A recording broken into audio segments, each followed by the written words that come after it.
Oui, bonjour monsieur, je suis Boris Kaovi Sizogan, président de l'ONG Midjelado. C'est une ONG qui s'occupe de la valorisation de la culture et du social. Merci. En fait, l'ONG Midjelado a fait cette activité en partenariat avec la faculté de droit et de sciences politiques FADESP de l'université d'Abomey-Calavi. Pourquoi on est venu à l'université d'Abomey-Calavi? Parce que nous voulons remémorer le passé. Remémorer le passé, c'est expliquer l'histoire qui s'est passée à la jeune génération dont nous faisons partie intégrante. Donc, de concert avec la FADESP, nous avions voulu faire une activité sur le thème la traite négrière vue par un artiste. Hier, l'artiste a expliqué comment des œuvres peuvent parler. Comment juste en voyant une image, ça peut te faire connaître toute une histoire. Donc, ce qui s'est passé hier à l'université d'Abomey-Calavi. Le thème dont je viens de parler, c'est la traite négrière vue par un artiste, mais il y avait eu deux communications. La première, c'est celle du professeur Kakaï, vice-doyen de la FADESP, sur la traite négrière vue par les sciences sociales, donc vue par un politiste. Et la seconde communication, c'est la traite négrière vue par un artiste.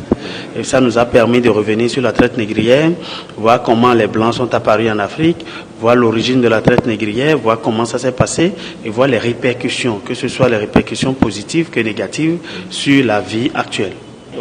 Aujourd'hui, nous avions constaté, malgré que la traite négrière soit enseignée dans nos collèges, bon nombre d'étudiants se rappellent encore de cette histoire. Beaucoup ont oublié déjà ce qu'est la traite négrière.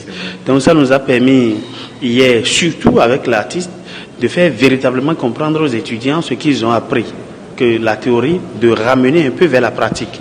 Parce qu'il y a les tableaux qui parlent, il a expliqué chaque tableau qui sont devant vous.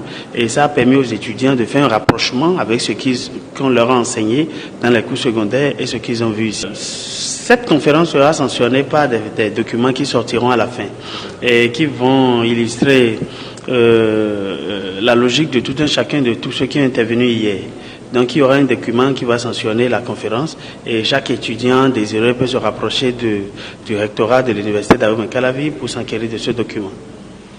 Avez-vous quelque chose à ajouter à cet entretien?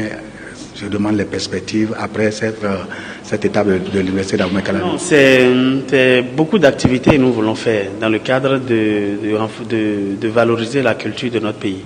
Et nous venons de commencer, mais nous irons très loin. Il y a beaucoup d'autres activités qui vont suivre. Par exemple, on ira à l'université de Parakou.